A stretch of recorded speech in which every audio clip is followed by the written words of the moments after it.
Impact ফেলেছেন। যেমন আপনি এর আগে লিখেছেন কল্যাণী মমতাজ, এর আগে নভেরা, সুলতান, পটুয়া। তো এই প্রত্যেকটা জিনিসের মধ্যে আমরা দেখি যে একটা ইতিহাসকে আপনি তুলে ধরছেন, একটা ঐতিহাসিক চরিত্রকে তুলে ধরছেন। এর কারণ কি?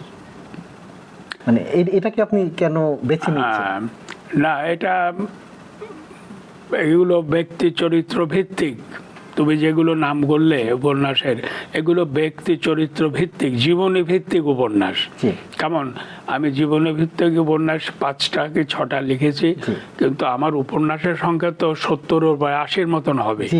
সুতরাং আমার বেশিরভাগ উপন্যাস কিন্তু জীবনী ভিত্তিক না, কিন্তু জীবনী ভিত্তিক উপন্যাসগুলি আমি দেখছি যে পাঠকের দৃষ্টি আকর্ষণ করেছে বেশি, এবং এগুলোর জন্যই আমার যেন ঔপন্যাসিক হিসেবে পরিচিতিটা বেড়েছে।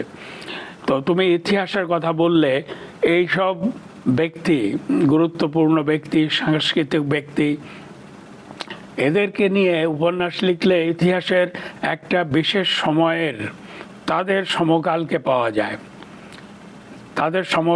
পাওয়া যায়, এবং সেটা ধরো 25 বছর 30 বছর তাদের জীবন ভিত্তিক, যেহেতু 50 বছরও হতে পারে।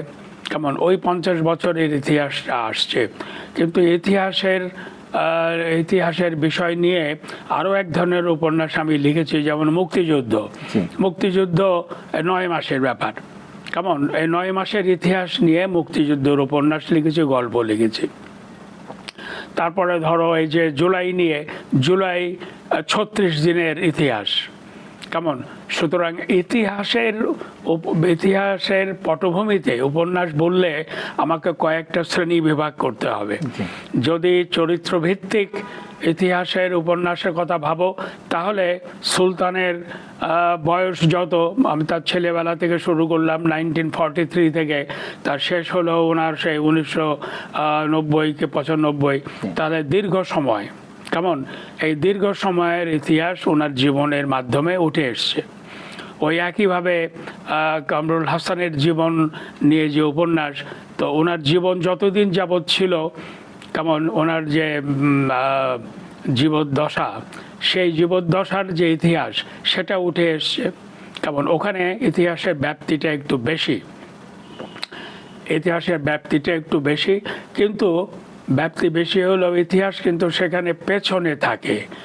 কিন্তু আমি যখন মুক্তিযুদ্ধ নিয়ে লিখি, কিংবা জুলাই আন্দোলন নিয়ে লিখি, কিংবা ভাষা আন্দোলন নিয়ে লিখি, সেখানে কিন্তু ইতিহাসটা একেবারে সামনে চলে আসে।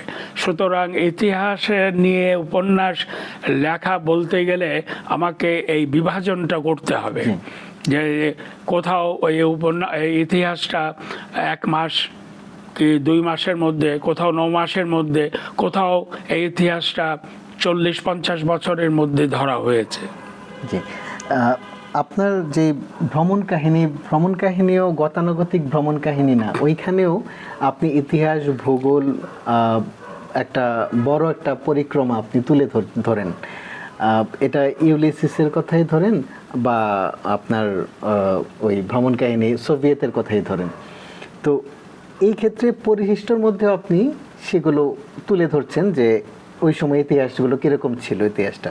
তার মানে আপনার এইখানেও ভ্রমণ কাহিনীতে একটা ভিন্নতা আছে। এই ভিন্নতার জায়গাটা যদি একটু ব্যাখ্যা করেন, যে আপনি এভাবে লিখছেন সেই ধরনের জায়গাটা। না, প্রথমে ভিন্নতা আসেনি। আমি যখন লেখা শুরু করি সেই 60-এর দশকে, আমেরিকা ফিরলাম আমি 64 সালে। তারপরে আমি দেশান্তরের দিন নামে দৈনিক পাকিস্তান, পরে ওটার নাম হলো দৈনিক বাংলা, ওখানে ধারাবাহিক আমার ভ্রমণ কাহিনী বের হওয়া শুরু হলো। সেটাই শুরু। ধারাবাহিকভাবে আমার আমেরিকা ভ্রমণ, ইংল্যান্ড ভ্রমণ ঠিক বলা হবে না, প্রবাস জীবন। কারণ আমি তো প্রবাসী 4 বছর ছিলাম, 2 বছর আমেরিকায় বিভিন্ন শহরে, তারপর ইংল্যান্ডে এসে লন্ডন থেকে ইউরোপের বিভিন্ন শহরে গিয়েছি। তো এই 4 বছরকে বলা যায় আমার প্রবাস জীবন। তো প্রবাসের সঙ্গে দেশ ভ্রমণও ছিল, কিন্তু প্রবাস জীবনটাই বেশি। তো ওই দেশান্তরের দিন, যেটা দৈনিক পাকিস্তানে বের হতো 1964 সালে, সেখানে আমার এই ভ্রমণ কাহিনী আমি লিখেছি। সেখানে আমার ভ্রমণ করার যে অভিজ্ঞতা, সে অভিজ্ঞতাটাই প্রাধান্য পেয়েছে। অভিজ্ঞতাটাই প্রাধান্য পেয়েছে। কোনো দেশকে তুলে আনা আমার ওরকম কোনো প্রত্যক্ষ সরাসরি ওরকম কোনো উদ্দেশ্য ছিল না যে আমি আমেরিকাকে তুলে আনবো, ইংল্যান্ডকে তুলে আনবো আমার লেখায়। না, ওরকম না। যে আমার অভিজ্ঞতা যেটা হয়েছে আমেরিকায় গিয়ে, সেই অভিজ্ঞতাটাই আমি বলতে চেয়েছি আমার ভ্রমণ কাহিনীতে। এবং সেই অভিজ্ঞতা বলতে গিয়ে হয়তো না, নিশ্চিতভাবেই আমি আমেরিকার জীবনের, আমেরিকার সংস্কৃতির, আমেরিকার প্রকৃতি, রাজনীতি, অর্থনীতির কিছু বলেছি। আমার সেই ভ্রমণ কাহিনীর মধ্যেই এগুলো এসে গিয়েছে।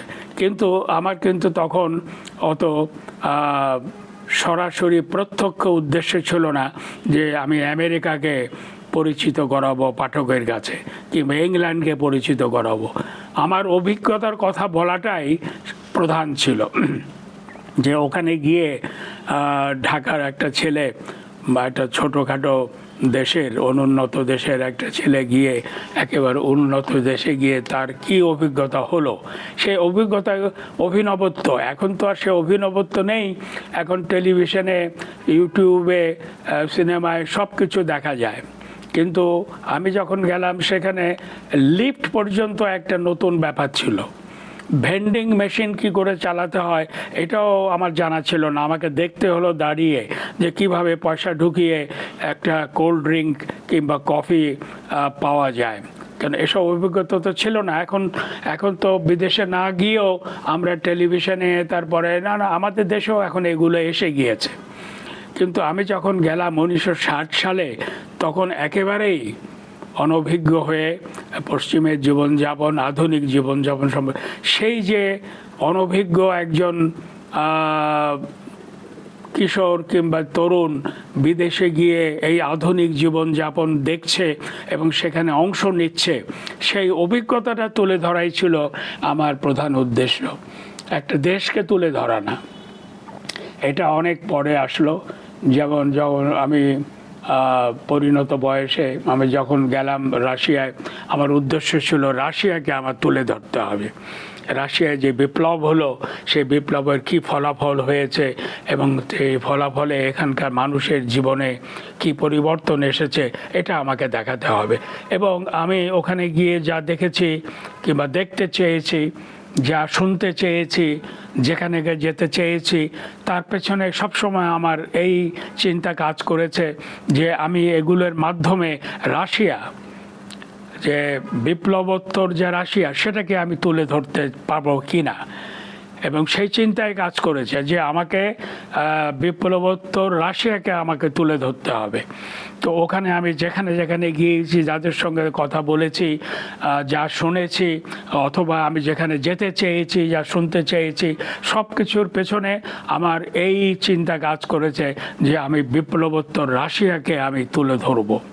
এই ঠিক একইভাবে আমি যখন চীন দেশে গেলাম 1969 সালে, এবং তারপরে আরও 5 বার গিয়েছি, 82 সালে, 88 সালে, 92 সালে, তখনও আমার উদ্দেশ্য ছিল চীন দেশ, মাও সেতুংয়ের বিপ্লবের পর চীন দেশ কীভাবে পরিবর্তিত হলো এবং সেই পরিবর্তনের প্রক্রিয়াটা কী, এবং সে পরিবর্তনের ফলে সেখানকার নরনারীর জীবনে কি পরিবর্তন এসেছে, তারা কি আরও আগের চাইতে সুখে আছে, তাদের কি কল্যাণ বৃদ্ধি পেয়েছে, এই সব জানার আগ্রহ নিয়ে আমি গিয়েছি এবং সব কিছু দেখেছি। তো আমার ভ্রমণ কাহিনীর দুটো ভাগ রয়েছে, পর্যায়। প্রথম দিকে ছাত্র জীবনে আমি যে ভ্রমণ কাহিনী লিখেছি, ছাত্র জীবনের পর আমেরিকা থেকে এসে 64 সালে আমি যেটা লিখেছি, সেখানে আমার অভিজ্ঞতা স্বতঃস্ফূর্তভাবে আমি অর্জন করেছি, আমাকে চেষ্টা করতে হয়নি। সেই স্বতঃস্ফূর্ত অভিজ্ঞতা নিয়েই আমার প্রথম পর্বের ভ্রমণ কাহিনী। এরপরে যখন নাকি আমি চাকরি জীবনে বাইরে গিয়েছি, যেমন আমি যখন কেনিয়া গেলাম, আমার উদ্দেশ্য ছিল, আমি জানতাম যে কেনিয়ায় সাফারি হয়, ওখানকার বন্য জন্তুদের এক সাফারি পার্কে রাখা হয়েছে, ওগুলো আমি দেখব। পাশাপাশি কেনিয়াতে আমাদের যে আদি পুরুষ তার সবচাইতে প্রাচীন কঙ্কাল এটা আবিষ্কার করা হয়েছে এবং এটা একটা মিউজিয়ামে রাখা হয়েছে। তো আমি যাওয়ার আগেই পরিকল্পনা করেছি যে আমি এই কঙ্কাল দেখব এবং আমাদের এই যে আদি পুরুষ, সে আদি পুরুষের ইতিহাস জানতে চেষ্টা করব। এই আদি পুরুষের ব্যাপারটা একটা যে ডিসিপ্লিন, যে বিষয়, সেটা প্যালিওন্টোলজি এই নামে বিখ্যাত, এই নামে পরিচিত প্যালিওন্টোলজি। তো এই প্যালিওন্টোলজির যে মিউজিয়াম নাইরোবিতে, সেখানে গিয়েছি। ওখানকার যে ডাইরেক্টর রিচার্ড লিকি, তার সঙ্গে আমি আলাপ করেছি এবং তার কাছ থেকে শুনেছি যে গুহায় সেই 10,000, 15-20 হাজার আগে গুহাবাসী মানুষ গুহা চিত্র এঁকেছে, এগুলোও দেখতে গিয়েছি। তো আমি কেনিয়ায় যখন গেলাম 1995 সালে, তখন একটা উদ্দেশ্য নিয়েছি যে আমি সাফারি, মানুষের সাফারি দেখাবো। ওই আদি পুরুষের থেকে আমরা যে হোমো স্যাপিয়েন্স হলাম, কেমন এই যে মানুষের এই যে দীর্ঘ যাত্রা, এটাও একটা সাফারি। সফর থেকেই তো সাফারি, সফর হলো ভ্রমণ, সাফারি। তো এই সাফারিটা আমি আমার লেখায় আনবো। তা আমি একটা উদ্দেশ্য নিয়ে গেলাম কেনিয়া। এখনকার কেনিয়া এটাকে পরিচয় করানোর জন্য না, আমি এই কেনিয়া যেটা আমাদের আদি পুরুষের জন্মস্থান ছিল, যেখানে আদি পুরুষের কঙ্কাল পাওয়া গিয়েছে, ওই কেনিয়াকে আমি তুলে ধরার জন্য আমি গেলাম এবং দেখলাম। এরপরে এখনকার যে সাফারি পশু পাখি, ওগুলো দেখতে গেলাম এবং এর মধ্যে একটা আমি মিল খুঁজে পেলাম যে আমাদের আদি পুরুষরা কিন্তু এদের মতোই বন্য জীবন যাপন করত। এরা যেরকম একে অন্যকে হত্যা করে মেরে খাচ্ছে, আমাদের পূর্বপুরুষরাও কিন্তু তাই করত আদিতে। তারা এই সাফারি পার্ক থেকে সরে এসছে, যেহেতু তাদের মগজ, বুদ্ধি বেশি ছিল।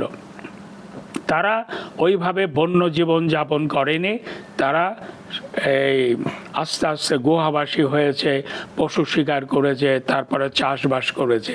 তো এটাও একটা সাফারি মানুষের। তো আমি ওই যে বন্য জীবন যাপন, বন্যদের জীবন দেখলাম সাফারি পার্কে গিয়ে, তার সঙ্গে আমি তুলনা করেছি মানুষের, যে এখানে তো মানুষও থাকতে পারত। আমি যখন জেব্রা কিংবা জেব্রার পাল দেখছি, আমি নেকড়ে বাঘ দেখছি, আমি চিতাবাঘ দেখছি, তারপরে সিংহকে দেখছি ছুটে যাচ্ছে, সে হরিণ খাচ্ছে, তো তখন আমি ভাবছি যে এখানে তো আমাদের পূর্বপুরুষরাও ছিল, তারাও তো এইভাবে হরিণ শিকার করে, এই মোষ শিকার করে তারা খেত, তাই বন্য এটা করতো এবং তাদেরকেও খেত, তাদেরকেও এই সিংহ, নেকড়ে, চিতাবাঘ তারাও খেত। এই তো আমি ওখানে এই তুলনাটা করেছি, সাফারি, আমার বইয়ের নামই সাফারি। তো তোমার প্রশ্নের উত্তর দিতে বলতে গেলে এই বলতে হয় আমাকে যে আমার ভ্রমণ কাহিনী দুই ধরনের। একটা প্রথম পর্বের ভ্রমণ কাহিনীতে আমি আমার যে অভিজ্ঞতা হয়েছে স্বতঃস্ফূর্তভাবে একটা দেশে গিয়ে, সেই ভ্রমণ অভিজ্ঞতা আমি তুলে ধরেছি। এরপরে পরিণত বয়সে চাকরি জীবনে যখন আমি গিয়েছি বাইরে, তখন আমি একটা উদ্দেশ্য নিয়ে আমি ভ্রমণ কাহিনী লিখেছি যে এখানে আমি কেনিয়াতে মানুষের সফর, সে আদি যুগ থেকে বর্তমান, এটা আমি দেখাবো এবং পাশাপাশি বন্য পশু পাখি কীভাবে এখনও ওই প্রাগৈতিহাসিক যুগের মতন জীবনযাপন করছে সাফারি পার্কে, ওটাও দেখাবো। এই তারপরে ধরো আমি যখন ইয়েতে গেলাম স্পেনে যাওয়ার আগেই আমি ঠিক করলাম যে স্পেনের সিভিল ওয়ারটা নিয়ে আমাকে লিখতে হবে। স্পেনের সিভিল ওয়ার এবং ওখানে যে মোর সভ্যতা ছিল, মোর সভ্যতা প্রায় 400 বছর ছিল দক্ষিণ স্পেন। ওই দক্ষিণ স্পেন মোরদের শাসনে ছিল। তো আমি যাওয়ার আগেই আমার উদ্দেশ্য হলো এই লিখবো, আমি স্পেনের গৃহযুদ্ধ নিয়ে লিখব, যেখানে যেখানে যুদ্ধ হয়েছে সেখানে যাব, সেখানকার কথা লিখব এবং মুররা যেখানে ছিল, আলহামব্রার প্রাসাদ, এটা ওটা, এগুলো দেখব। তো যেরকম, তো ওইভাবে আমার যে স্পেনের উপরে যে লেখা, একটা পরিকল্পনার উপর ভিত্তি করে লেখা, ওইভাবে আমার রাশিয়ার উপরে একদা সোভিয়েত ইউনিয়নে একটা পরিকল্পনার উপরে যে বিপ্লবোত্তর রাশিয়াকে আমি তুলে ধরব, চীন দেশে কয়েকবার, ওটাও আমার উদ্দেশ্য পরিকল্পিত, উদ্দেশ্য ভিত্তিক এবং পরিকল্পিত ভ্রমণ কাহিনী।